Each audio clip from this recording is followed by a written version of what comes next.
Hello and welcome to the first Advantage Bettors podcast of 2022 as we delve into all things French Open. I'm your host, Charlie Deer. I'm stepping in for James Gregg on this one. And as ever, I'm joined by the seven-time Grand Slam champion, Mats Wilander, who won this tournament on 3 occasions. How are you doing, Mats? Charlie, I'm doing very well, thank you. Good. How are you looking forward to seeing how this all unfolds over the next few weeks? Yeah, it should be good fun. French Open is most probably the favorite tournament to cover as a player and also now as a reporter for me.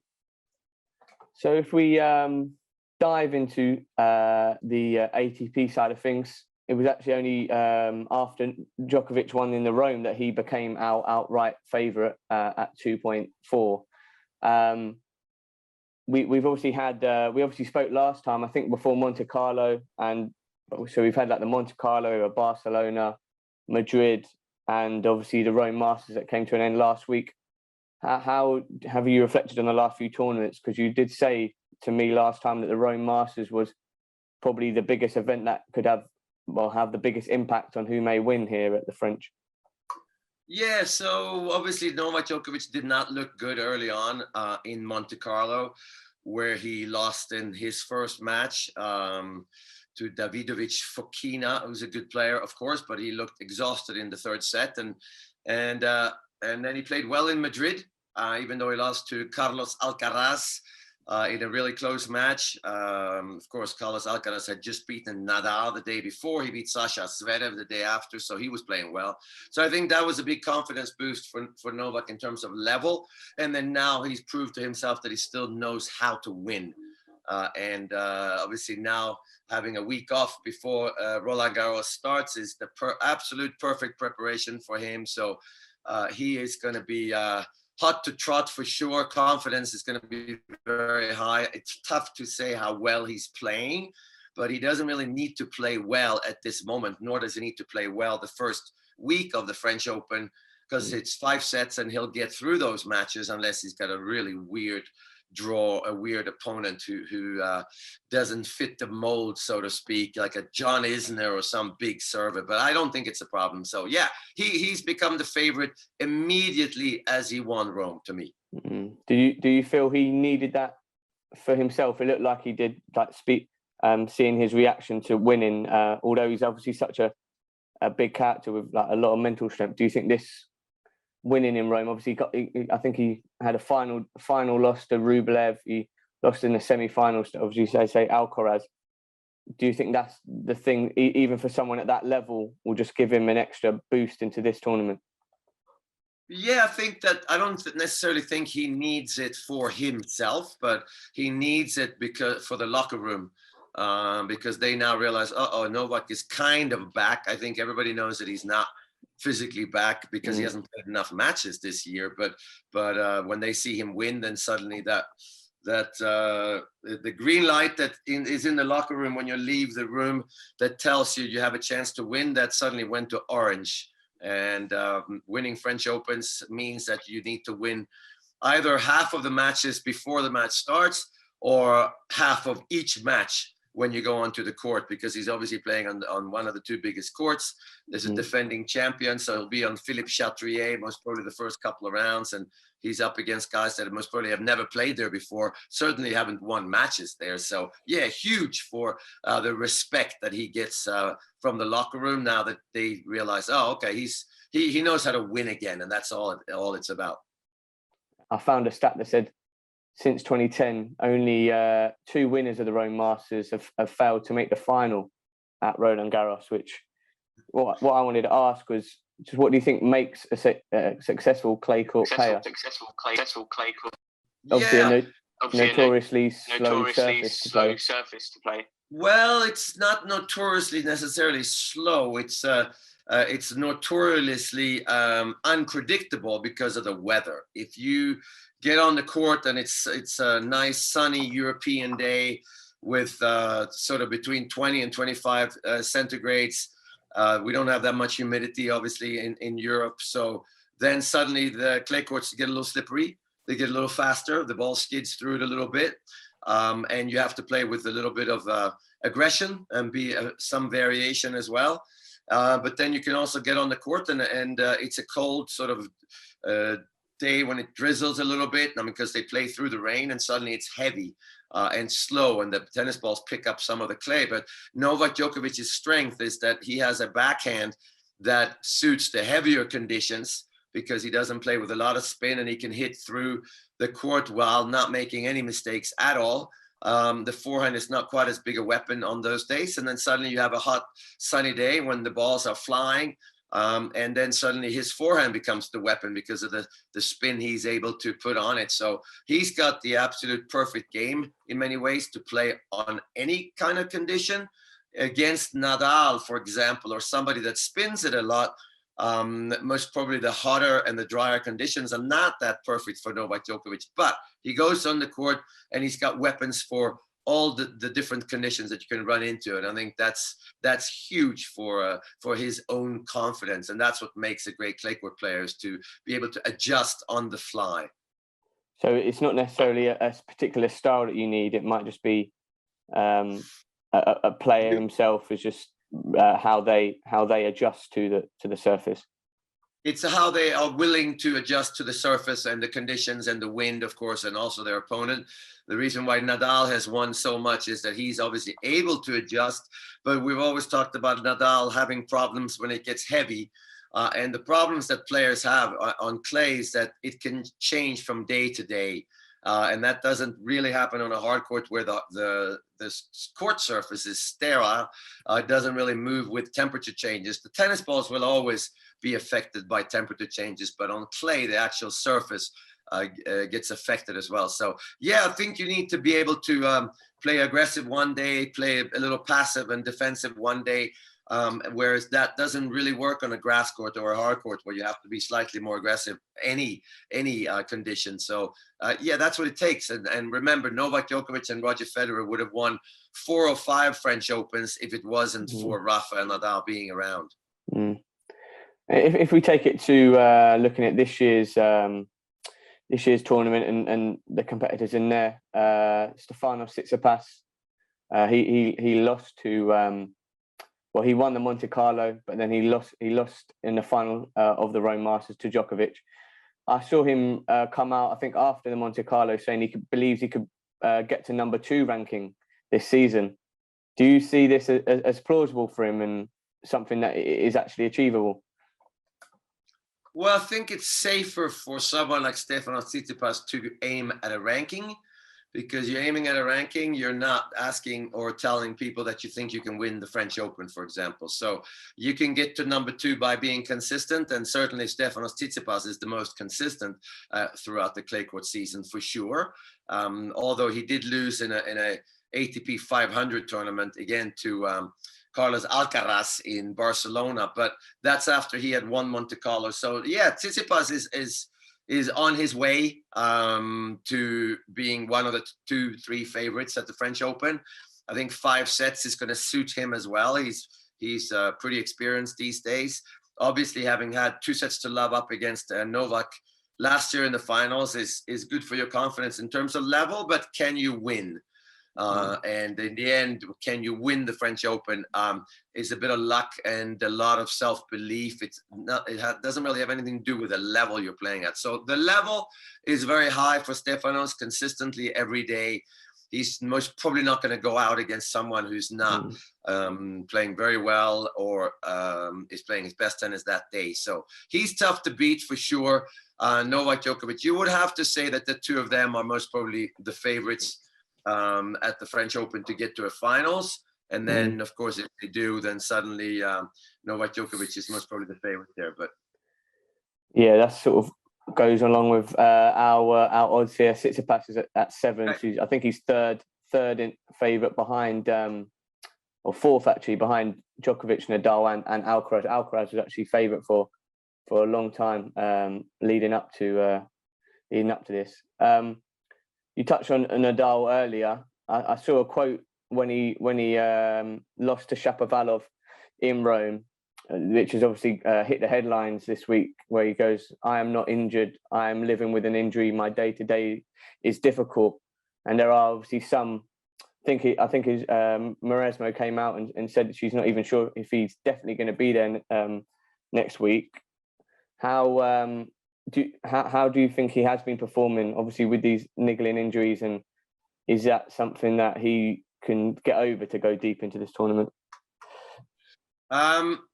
Well, again, he's telling you what's going on, which has been going on for a long time with him. That he's always coming back from injury.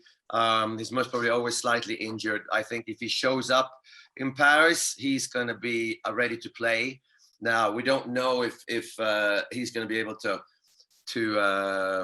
play through whatever injuries that he has. But if he shows up, that means on the first day he's ready to play.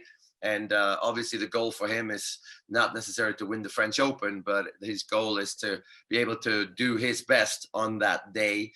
And sometimes the injury takes over and he can't finish. So yeah, I mean, it's a from a day-to-day situation for Rafael Nadal for sure.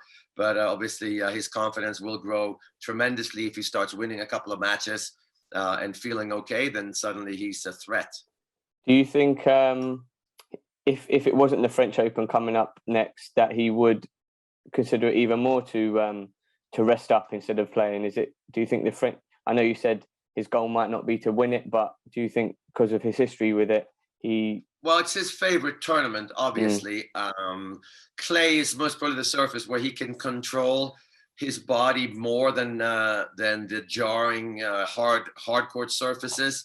And of course, on a grass court, there's a possibility of slipping and sliding, and you can't really control it. So clay would be the surface where I would assume he feels the safest. So yeah, it's just more of a matter of 36 years old and how does it bounce back from potentially a long first or second round? So I think these are questions that he doesn't even have the answer to. So I believe him. He wakes up in the morning and then he does what he can to play his best tennis. Sometimes he's not going to be 100%, and sometimes he's going to be 80%, and try and get through that day because the following day he might feel a lot better. So yeah, he's obviously he's a big threat, especially in other players' eyes. Moving on to one of the other favourites is Carlos Alcaraz. We obviously mentioned him earlier, and he's just been this season, especially on clay, he's had an absolute breakout season. He's with us. He's at threes to win the tournament itself. But do you think there is like a more sort of feared or fearsome play on the tour than Alcaraz right now? Is he someone that when players come up against him, they might have even think that they've lost before they even step on court? I don't think so, because first of all, he's obviously young. He's playing unbelievable. He winning on different surfaces. Which is huge for a 19-year-old, but it is 5 sets. So 3 out of 5 sets.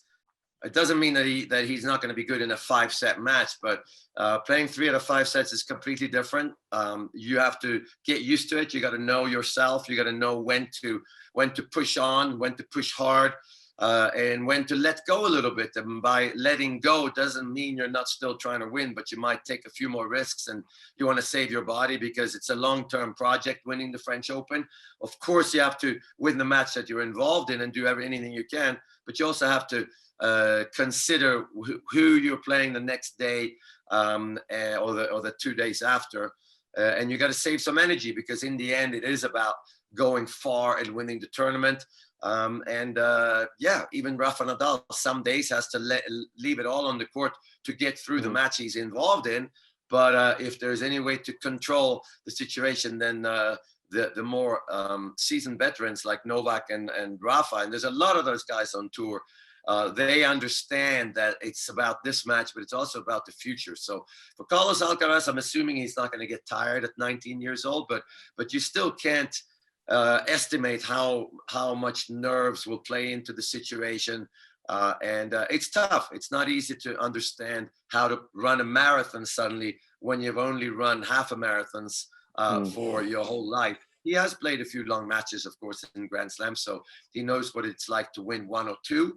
But to be as fresh as you can be for 2 weeks in a row takes a little bit of experience and time. It is possible that he has this natural instinct even when it comes to playing 3 out of 5 sets. So it's not going to affect him. That is very possible, but it's also possible that the locker room, they will hang on to that, the hope that he does not understand how to play 3 out of 5 set matches, especially 2 or 3 in a row. Just on his, obviously he had so much momentum winning and going so deep in tournaments in the last few weeks. Do you think it was right for him to take the week off last week in preparation, or do you reckon the momentum that he gained from there would have benefited him even more? Well, the chances of him going to Rome after Madrid, winning there is going to Rome and then winning it, those chances are very, very, very small. Of course, Rafael Nadal has been doing it for years, but it's not, when you're 19, it's not just preparations for the French Open. It's you grow a long-term confidence that's going to help you even at Wimbledon. So for me, it's so individual. I mean, I think that if he could go to Rome and win 3 or 4 matches, that would be great for his confidence for the future. Not necessarily good for the French Open, but also taking the week off is good for the future. So it's such an individual thing. He now spends 2 weeks without playing any competitive matches, and not everybody knows how to deal with that, for sure. So hopefully he and his team understand what he needs to be at his best. And I'm sure if you believe in your decision, then it's the right one. Just looking a bit maybe further down the field at players we haven't spoke about, is there any sort of outsiders in the market that you could see going deep into the second week, or even getting semi-finals, quarter-final stages that we haven't seen, maybe based on the clay court season so far, or things like that? Yeah, well, I mean, the Italian Yannick Sinner is extremely dangerous. He's been playing pretty well in the clay court season. Someone like Alexander Zverev, we don't talk that much about him anymore. It's very possible with that serve that he has a great serving day, and he finds his precision on the court when he doesn't get too passive and he plays an aggressive style of tennis on that day. Then he's also extremely dangerous. Andrei Rublev, you mentioned him. He's dangerous in 5 sets because he's an animal when it comes to stamina and attitude. And then there's a lot of guys that are really dangerous. Maybe not in the match today, but they will take a little bit of energy out of even the best players in the world. Pablo Carreño Busta hasn't had a great clay court season. When it comes to 3 out of 5 sets, he's extremely dangerous. So again, there's so many good players these days. So it's not that easy to mention a name that can necessarily be a dark horse to win the tournament, but there's most probably about 20-30 guys that on any given day can push Novak or Rafa or Stefanos or Carlos Alcaraz to a tough match, and then that tough match will affect them in the next round. I mean, there's so many good players. So can they win it? No, I'd say there's 5 or 6 guys that can potentially win it, maybe even less, but there is certainly a lot more that can cause some long-term damage to any of those favorites that we've mentioned. Another name that we haven't quite mentioned yet, but is actually in that pack of there's Casper Ruud, Yannick Sinner, Rublev, is Dominic Thiem, and he's someone who's just returned to the tour really after injury. How have you seen his comeback? And obviously, I think clay court being one of his most favoured surfaces as well. Well, it's both yes and no, most probably on the clay courts for Dominic Thiem.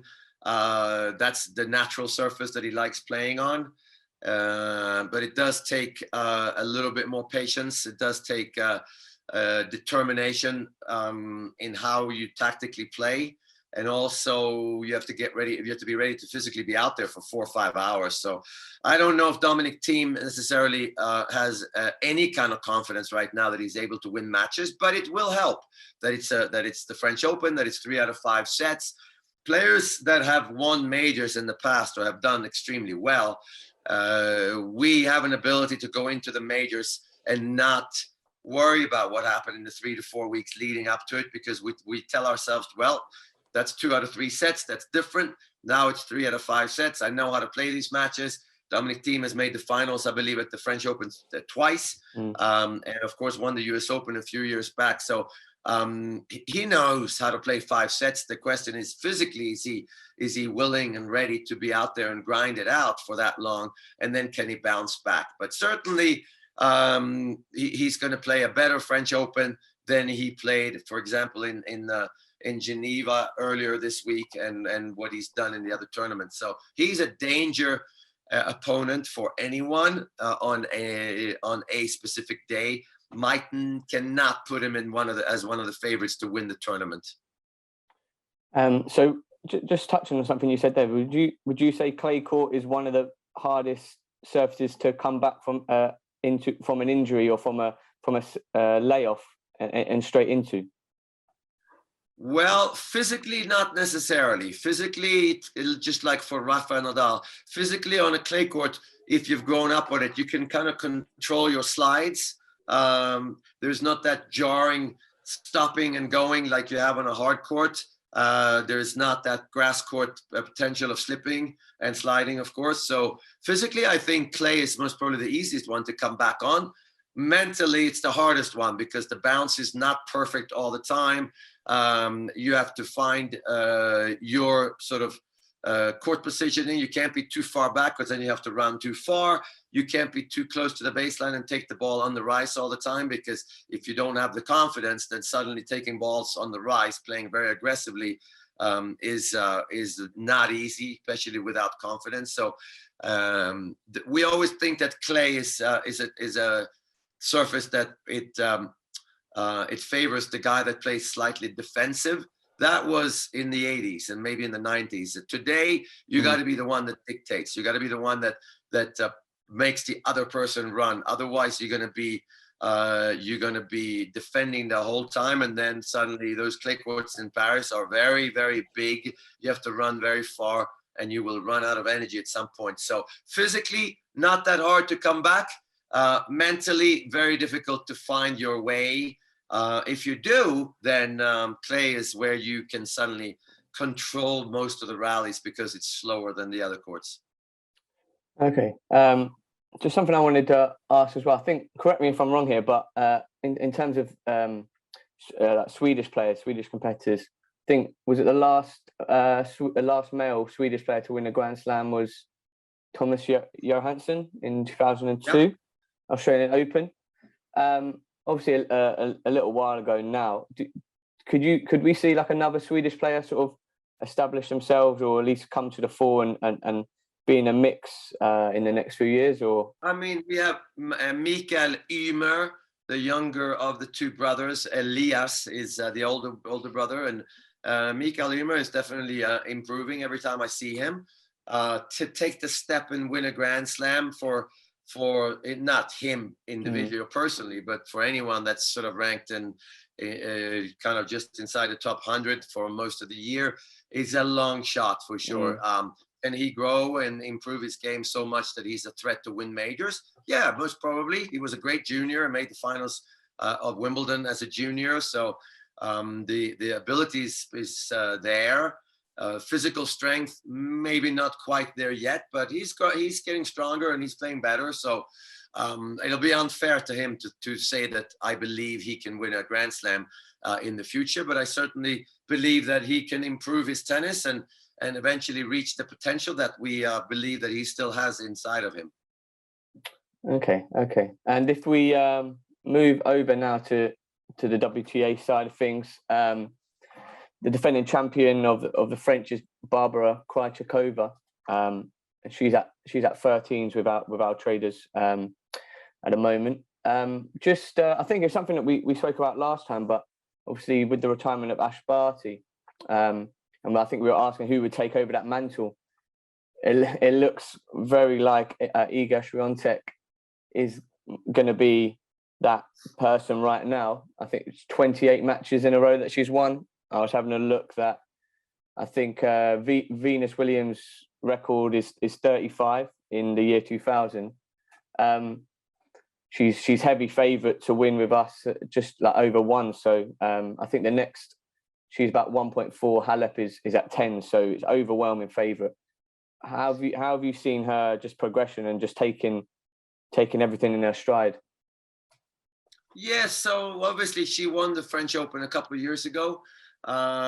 She's playing great from day to day, first round, second round, finals. It doesn't really matter what surface it seems at the moment. So yeah, she's going to be extremely tough to beat.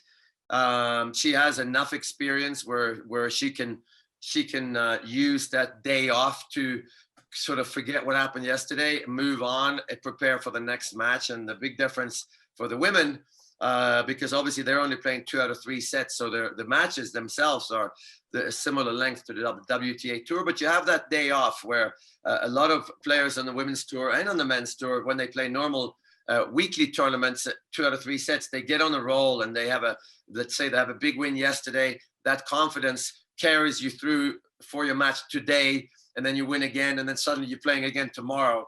At the Grand Slams for women, they have that day off, and that day off can be used in favorably by sort of either remembering what you did yesterday or forgetting what you did yesterday. And for some of the younger women, that day off is not that easy to deal with, because obviously mentally the Grand Slams is they feel more pressure, they get more pressure from the outside. So Iga Swiatek is playing great. I don't see her losing early in the tournament for sure, and with every match she's going to get more and more confident, and for sure clay court is still her favorite surface. It's where she's the most dangerous. Her game is perfect for clay. So I think it's the consistency that she shows day in and day out in her attitude, and obviously in her ball striking itself. But I think it's more the attitude that she seems to be ready to fight every day. Doesn't matter who she's playing. So again, on the women's side, 2 out of 3 sets. Some of the women play huge tennis these days. They hit the ball really hard.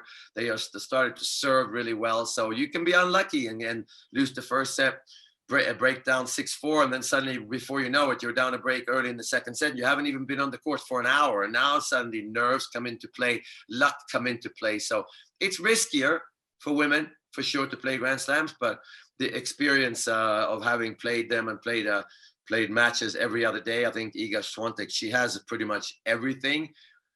Question is, again, can she keep her phone on silent and not listen to what the Polish media and the international media is asking of her, which is be ranked number 1 in the world and win a Grand Slam tournament? That's not easy to do. Just something you mentioned at the start there, you said the younger players might not know how to deal with a day off. Do you reckon they would prefer to play like just straight through then, as opposed to maybe more experienced players who can deal with and have that experience of dealing with Grand Slam tournaments and how they all work? Yeah, so most probably 80% of the season is not Grand Slam tournaments. I mean, the Grand Slams, that's 4 tournaments a year, and a lot of players play 20 tournaments or more even. So that weekly grind of playing 2, 3, 4 matches in a row, that's not happening. So yeah, the younger players, that's what they're used to.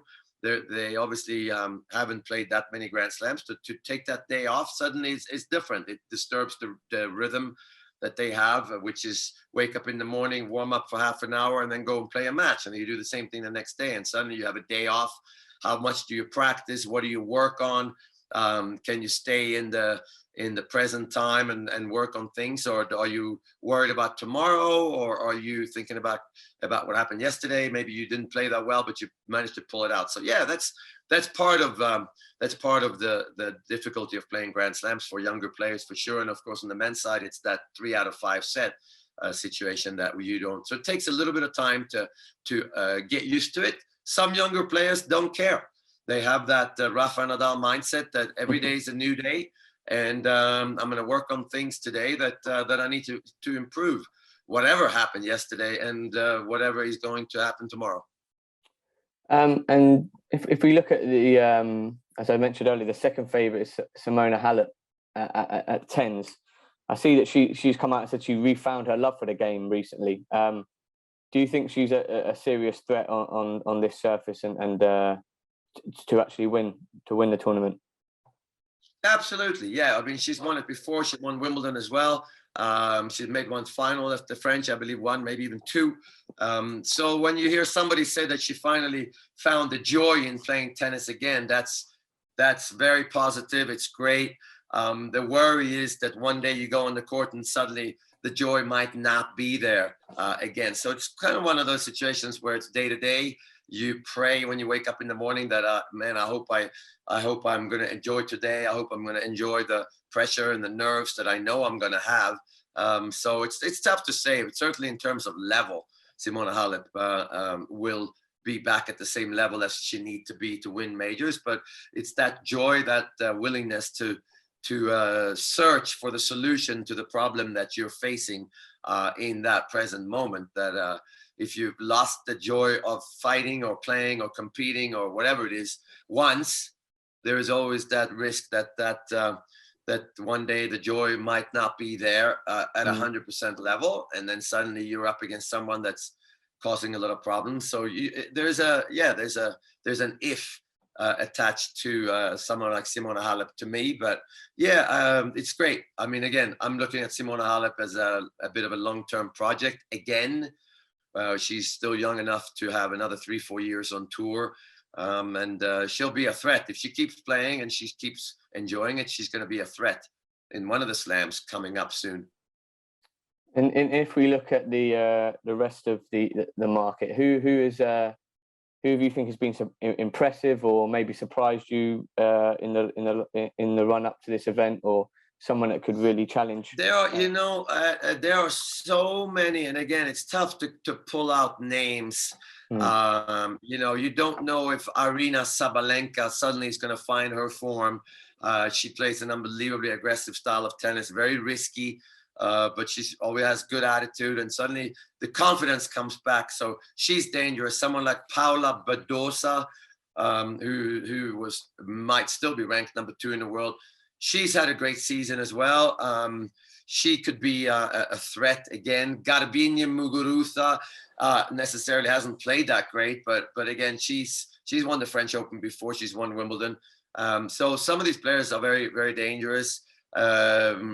There are younger players like Amanda Anisimova, American great ball striker who's fearless for sure. She's going to be tough to beat if she has a good day. So there are so many players on the women's side. Even if you go down to someone like Madison Keys, an American, maybe the best forehand in the game on the women's side, if she has a good day, she can cause some problems. So it's tough to guess who's going to be the threat on the women's side, but there are a lot of 17, 18-year-olds. Maria Sakkari hasn't had a great clay court season. She's a threat if she even shows up and plays the French Open. So it's really tough. The only obvious favorite is Iga Swiatek. If you ask me if I think there's a bigger chance of her winning or the field winning, I would say that Iga Swiatek is most probably, she has a better chance to win it than the other 127 players in the draw. It's interesting to say that. Another name that I wanted to speak about was Ons Jabeur. She won the Madrid Open. I think she then lost to Świątek at Rome, and she was on quite a good unbeaten win record as well. I think it was about 11 matches. Is that someone as well who's, I think for me personally, I've seen progress from her over the last year. Do you reckon she could also be an outside contender? She's always a threat on Jabeur because she plays completely different from other women. She hits a lot of drop shots. She plays with a lot of variety. She plays with a lot of passion. She's a little bit up and down because she takes a lot of risks when she plays. But it's not someone that anyone necessarily looks forward to playing because she's going to disrupt whatever it is that you're trying to do. So if you come out and you play great, you are most probably going to beat Ons Jabeur. But if you show any sign of weakness, she's very good at picking up on weaknesses in her opponent, and she'll exploit that weakness, and then she'll make you move not just left to right, which is what most players are good at, but she'll make you move from south to north as well. And most players have a weakness in doing that because they just are not used to doing that, and they're not used to running for drop shots. So she's most probably going to come out and be the crowd favorite. She usually is because of the style of tennis. So having the crowd with you in Paris is absolutely huge for the players, because most players don't expect when that happens, but the French crowd, they're very willing to get behind someone who is entertaining as a player, and they won't be a more entertaining player on the women's side than Ons Jabeur. And lastly, just another name I want to pick up was Naomi Osaka. She, in our market, she's at 20s, so just a little bit of an outsider. But what kind of condition do you reckon she'll be coming in at? Because I think she had an Achilles injury or something like that to deal with, and it's been a bit of a stop-start for her. But obviously, she can be a threat if she's feeling fresh. Well, for someone like Naomi Osaka, I think it's a matter of, physically, if she's 95%, then she's good enough to play nearly at her best, because she's won 4 majors, even though they're all on hard court. She's a threat to anyone. The locker room certainly believe that she's a threat. Again, it depends on which Naomi Osaka shows up. And lately on clay, it hasn't been the best version in terms of playing, in terms of believing in herself. But again, she's also a part of that long-term project kind of thing. She's trying to find the joy in playing. Now she's fighting an injury a little bit, so maybe her confidence is not at her best. But it's a Grand Slam, and she understands this situation with a day off and the pressure on, and everybody's talking about it. And you're on. If she starts winning matches, then suddenly everybody's going to be talking about her again. And she knows how that feels. So, she's a threat. She can beat anyone on any surface at any point. I wouldn't maybe put her at having a good chance to win the tournament. But, if she has a good day and she runs into someone like Iga Swiatek and takes her out, and then suddenly there stands she alone as the only one that has won Grand Slams. And now suddenly the pressure falls on her shoulders, and she knows how to deal with that. So, that's what I mean. There's a lot of women there that have won majors that maybe are not playing great, but they are certainly a threat on any given day. And she will be one of the biggest threats if she shows up. Mm. And just to round off the episode, if we look at maybe an outright winner from you, it seems like Świątek is that in the women's side of the draw. And I think for everyone, it'll be a huge surprise if she doesn't at least make the final. So we obviously spoke about a few in the men's side of the draw, but who do you think Djokovic is valued to be the favourite, or could anyone else realistically actually win the tournament?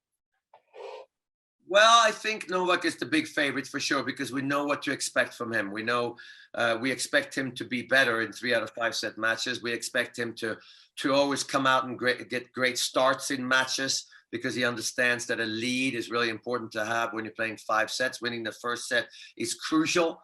At the same time, he also understands that he can start off a little sluggish and a little slow, and it's not good for the future. But he can certainly turn matches around because it is 3 out of 5 sets. So he's the favorite big time. I think we have to wait and see how Carlos Alcaraz does in the first few rounds, how he looks, how he deals with those longer matches and that adversity that you face. But I would say that it's most probably Novak as the big favorite. And then I put Alcaraz and Stefanos Tsitsipas and Rafa Nadal if he shows up in the next group of players that can win.